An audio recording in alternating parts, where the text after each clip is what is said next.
What's up, guys? Welcome to Daily Dose of Reddit. This is your host, Zach, and today's subreddit is r/IDontWorkHereLady. This story's called Chilean Racist Crude Name for Female Reproductive Part. Obligatory, I'm from Chile, so English isn't my first language, and I'll try my best to translate the insults. Also, this is not my story, but something I saw just now. Some context first. There has been a massive immigration from Haitians here in Chile. While they're just looking for a better life, some people can't stand these immigrants, claiming all kinds of BS like they're N-words, therefore they're bad, that they came here only to steal jobs from white Chilean people and sell drugs, yada yada.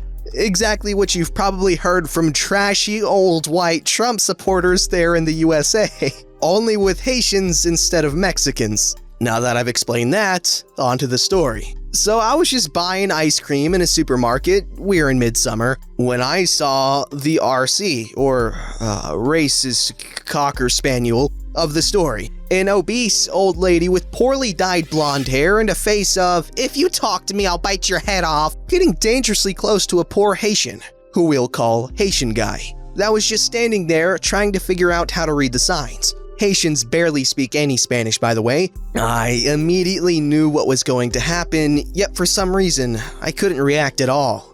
The racist cooter just started screaming at the poor Haitian guy before he could even react. Racist cooter to everyone, "Oh my god, I can't believe they're hiring these N-words. They know nothing about this country, they're just stealing our jobs, this is unacceptable. Damn you, N-word, can you even understand Spanish? I need to know where I can find more of these damn specific brand of something. I can't seem to find more, so go look for some in the storage." The poor Haitian guy just stood there, shocked, not knowing what to do. Oh my freaking god, do I really need to speak monkey language now for you to understand? I kid you not, she seriously said that. This is what happens when they hire monkeys for these jobs, they can't even speak our language. At this point, people started looking. The poor Haitian guy tried to say something like, "Can I help you?" in a weird, broken accent. It was obvious he was still learning how to speak in Spanish. "Why don't you go back to Haiti, you uncivilized monkey? We don't need more troubles in this country. I bet you arrived here as an illegal just to sell drugs anyway, so I should call the cops on you, you gosh darn N-word."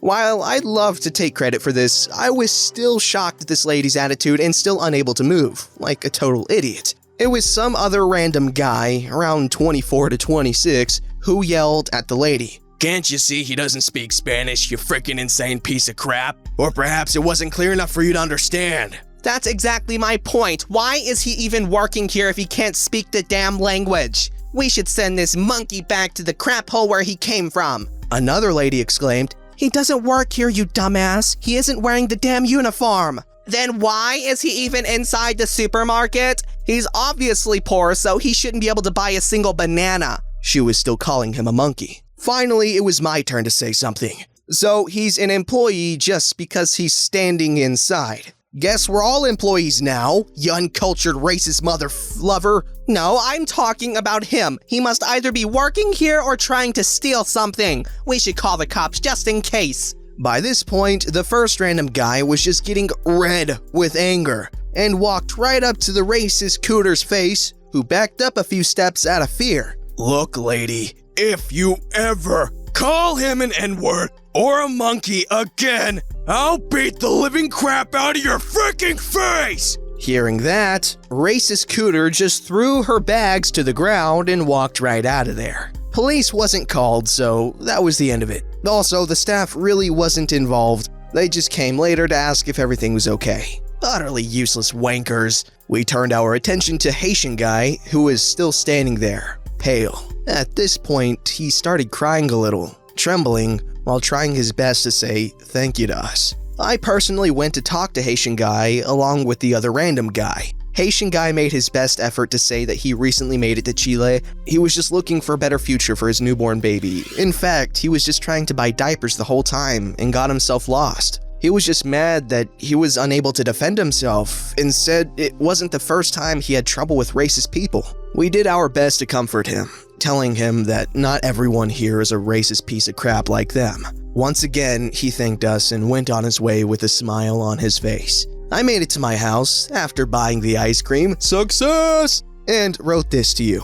Guys, I'm still shocked at what I saw today, and honestly, I can't even imagine how these racist pieces of crap can live with themselves every day. Okay, first off, that's insane. Who does that? You're not even a person at that point, you're just evil incarnate. What? And also, we really gotta appreciate how all these people stuck up for that guy. It really increases my faith in humanity, as one would say on the internet. And that's really sweet that, he started tearing up, because honestly, most of us would probably do the same. Because being an immigrant, I'm not an immigrant, but I can imagine being an immigrant can be very alienating at first with the locals, especially with racism as rampant as that is. So just imagine how freaking alienated that guy must feel. Like, he hardly speaks the language, and he's in a new country. It's completely unfamiliar and mostly hostile, it seems. And he's just trying to get some diapers for his baby. And he escaped what I'm assuming was a very difficult life in Haiti. And it's just really sad, given how honest his intentions are. But holy crap, this guy went off on Trump supporters. And I feel the need to say this because, while personally I'm not a Trump supporter, there's no one here to, stick up for, their beliefs. This story's called Karen Can't Read. Longtime lurker, first-time poster.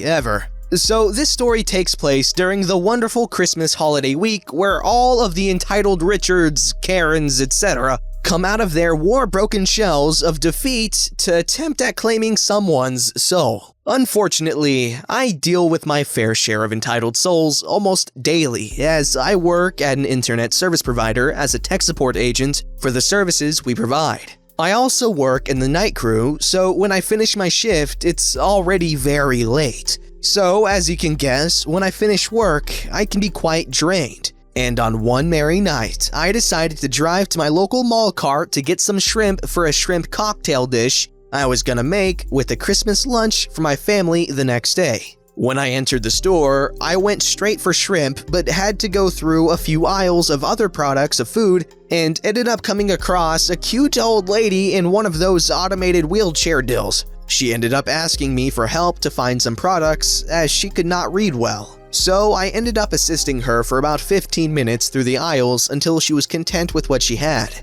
She ended up thanking me and chatted with me for a couple more minutes before we separated and went about our ways. It took me a moment to remember what I was going for, but then as I started to leave, my nerdy oh crap senses tingled, and I felt it. Cast. Karen, a 5'4" dirty blonde, looks like she started smoking when she was 12, wearing sunglasses at 11 p.m, has knee-highs, heels, some kind of fashionable skirt and jacket deal that she got from a Target sale of half price. Looks like she's a mid-40s mom trying to relive her bad high school days. Me, a 6'4" Asian wearing a black jacket and business casual clothing with my ID from work on my belt. Random employee. Intense tapping on my shoulder begins, followed by Karen attempting to spin me around by grabbing my arm, but I was so focused I kinda just nudged and looked behind me. What do you want? Karen hands me a shopping list. Yes, I want you to grab a buggy and find me this list of items. No. I drop the list of items as I start to walk away.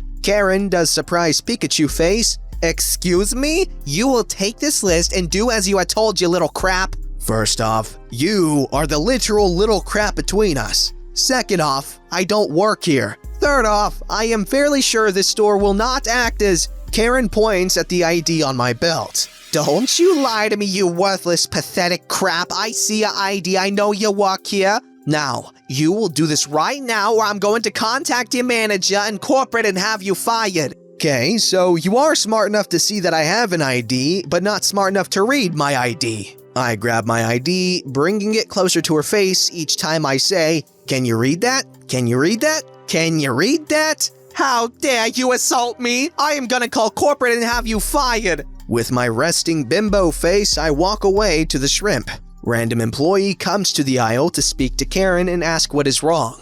Now, my hearing is a bit shot from being screamed at over time over the phone, so I only heard bits and pieces, but the gist of their conversation was her demanding I get fired, asking for corporate's number, and the employee more than likely telling her I do not work there. This proceeds to have me turn around at the end of the aisle. "Hey, dumbass! Yeah, you! Take off your sunglasses! This isn't the 90s version of the Matrix. I still don't work here." "Karen, red Pikachu face without the lightning." I proceed to walk away and grab the shrimp, purchase it, and leave the store.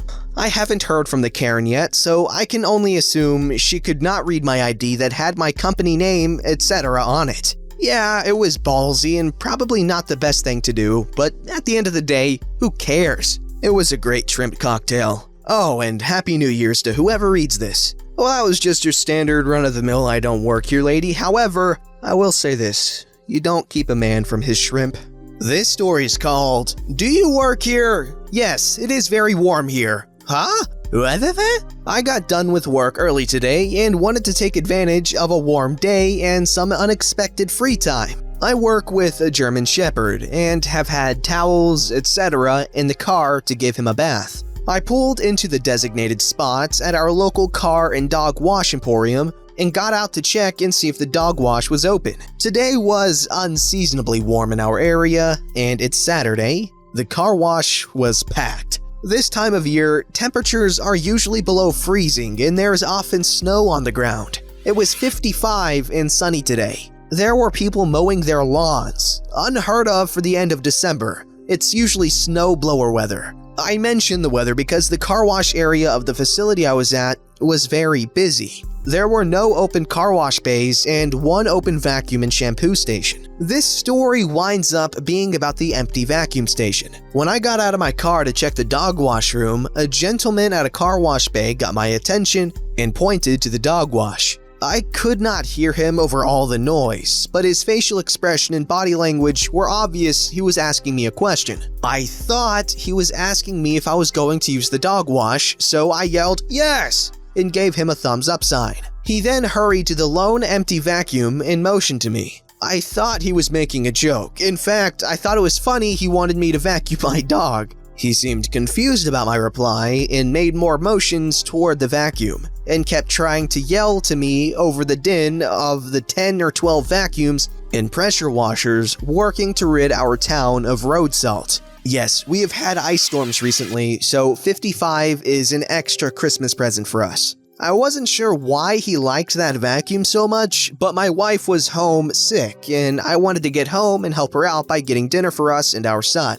I had confirmed the dog wash was free and had walked back to my car. I had my hand on the handle, ready to get the dog out, when I realized this guy was behind me. Well, actually, the car was shaking so much, it was the dog that let me know the guy was behind me. In a very heavy Eastern European accent, the gentleman told me the vacuum was broken and had taken his money. Then it hit me. He thinks the dog wash is an office and he thinks I work there. I asked him if he asked me if I worked there when he motioned to the end door, and he said yes. I explained to him that I did not work there and that I thought he was asking me if I was there to use the dog wash. Some people like to watch dogs with the dejected, "woe is me" expressions as they get a bath. People often look into the dog wash at the pooches in the tub. Heck, my wife and I often take pictures of the dogs after they've been soaked down and lathered up. They look so pathetic. I managed to convey to the gentleman that I didn't work there and I was there to wash the dog. It wasn't until I pointed out the dog in the car that he finally realized there was a very large and angry dog focused on him. It was too loud to hear the dog, but he had my SUV shaking quite a bit.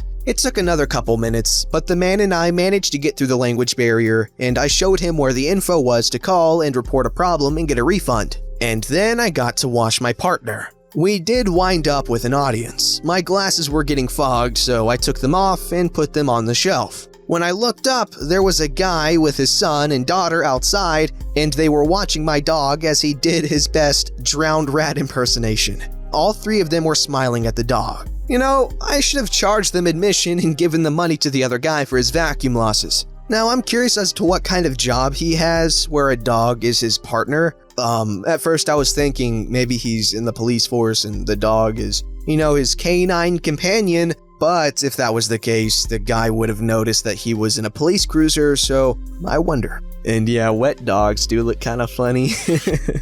This story's called Target Sucks. Today, I walk into Target. I'm wearing blue jeans, a gray hoodie, and a ball cap. I'm in the sporting goods aisle, looking for 4 Coleman ponchos for a football game tomorrow. I'm wanting all the same color, so I pull several off and pick the ones I want out. As I'm standing there, holding the several I pulled off in one hand and replacing them, a cow of a human walks around the corner, looks at me in the ponchos, and I guess decides I work there. She tells me that I need to come a couple aisles over and get something down for her. I tell her she needs to find someone who works here, as I'm finishing putting the last of the ponchos back. Admittedly, I have a pretty harsh voice and a no-nonsense tone about me. I may have left the army, but the army hasn't left me yet. The rest of the conversation went a lot like this. "You don't?" she says. "Nope, just cleaning up my mess," I reply. "Well, you just restocked that shelf. You work here.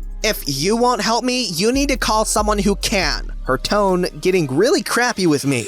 "Lady, the only thing I'm gonna do is pay for these, then leave." Then she goes into full trailer trash Karen mode. "That's fine. I'll just find out who you work for here and let them know how you're treating people. After I have a chat, you'll be lucky if you're serving fries at your next job. What do you have to say for yourself now?" The next thing out of my mouth was, "Step off, you old bench," and I walked off towards the front. There may or may not have been something said about her hygiene, her weight, a wet spot, and a sack of flour, loudly, and maybe rated PG-17. When I get to the registers, there's a young girl at the front directing people to the next registers. She points me to a register, and I go there, waiting my turn. As I'm paying and finishing up, I notice the cow is baying away at the poor girl at the front, pointing at me the whole time. Kinda wish I could have heard that conversation. But yeah, Target sucks. At least today it did. Dang, this guy's like no nonsense. Wow. He did not. He went in for the kill. Jeez. Don't forget to like, subscribe, and hit that bell to never miss an episode.